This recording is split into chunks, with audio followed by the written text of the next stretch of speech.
Hi everybody, I'm going to talk about Sgraffito today. So for the hybrid kids, you have done or you will be doing this in class or at home. And for my remote students, I want to share with you this technique. So when and if you take ceramics too, you'll be familiar with Sgraffito. So Sgraffito is a technique in which a layer of slip, colored slip or underglaze is scratched off to reveal the clay underneath. Sgraffito is an Italian word. The word graffiti comes from it, and it means to scratch or draw.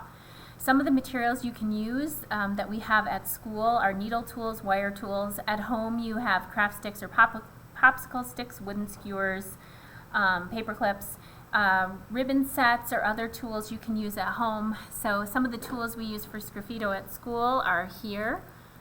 So those tools I'll go over in just a sec. You can also purchase a set of clay tools that are good for Sgraffito and other things. They have them at Hobby Lobby and other places like that. The most common Sgraffito tool is this one, and I'll be using that one in just a moment. A couple other definitions that you might need to know for Sgraffito are slip. So it's clay and water mixed together, but this time a pigment is added. So you guys have your slip, which is clay and water, at home, but this time pigment is added, or color, and it has to be color that can last in the kiln. So this is a slip that has been purchased. It's black. It's also called engobe, which is a French word, and that just means that it can fire to more of a shine. And so slip is, this is colored slip. It's jet black. It doesn't look black until it's fired. It looks gray, kind of gray in the container. Underglaze you're familiar with, but underglaze is basically a colorant that can go on greenware or bisqueware. It comes in two sizes, 2 ounce and pint. And so those are two types of decoration you can use, decoration materials you can use for it. Glaze is what goes on after it has been bisque fired to make it shiny. Leather hard is what the technique you guys need to use this clay at. That's the stage you need to do for the clay. And this information is in the Nearpod as well. Okay, let's get to making some art. So at school, you have gotten or will get a leather hard piece of clay. See how I can lift it and move it? It's leather hard. And when you get your piece of clay, you're also going to get a cookie cutter in a variety of different shapes. There are a lot of different shapes that you can use. I'm just going to use a circle.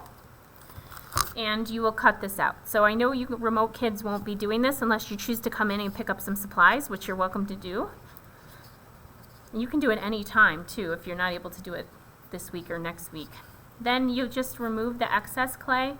Now normally you could let this go bone dry, add water, turn it to slip, turn it back into clay. But for now, we're just going to toss this extra clay. We're not going to recycle it. Okay, so then you take it out of the cookie cutter. If you're at school, this will need to go into the bleach bucket. Then you need to smooth the edges. So you just run your finger or thumb and smooth any surfaces and edges because they will become very sharp in the bisque firing.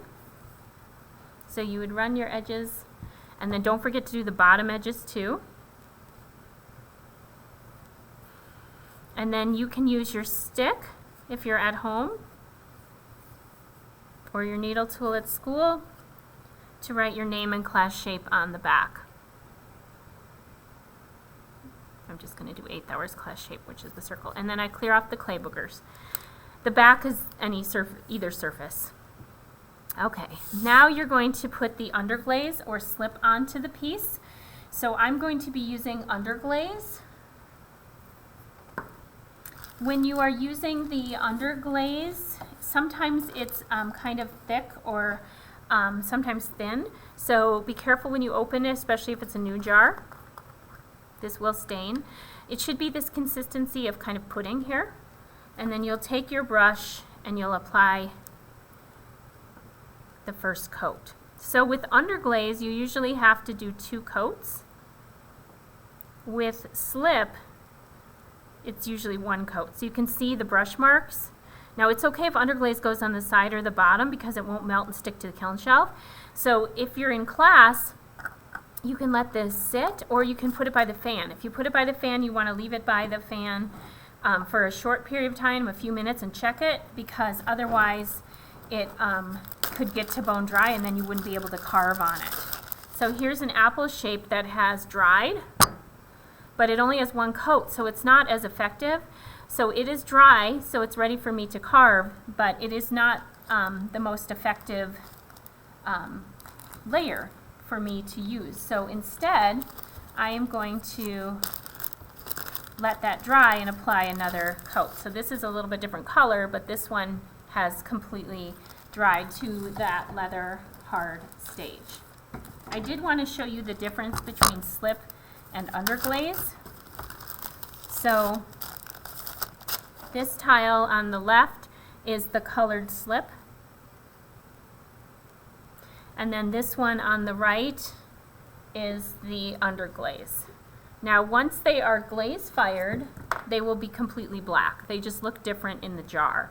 So we will bisque fire them first and then put clear on top, and then they will both be completely black, but there is a difference when they come out of the jar.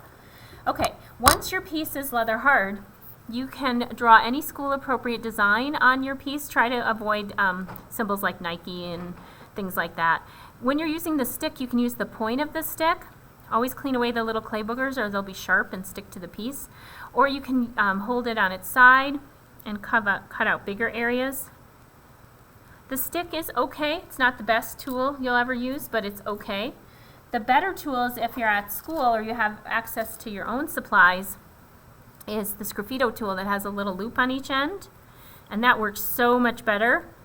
You still have to clean up the little clay pieces, but that works so much better to carve out your colors. So you can make really intricate, detailed carvings and designs.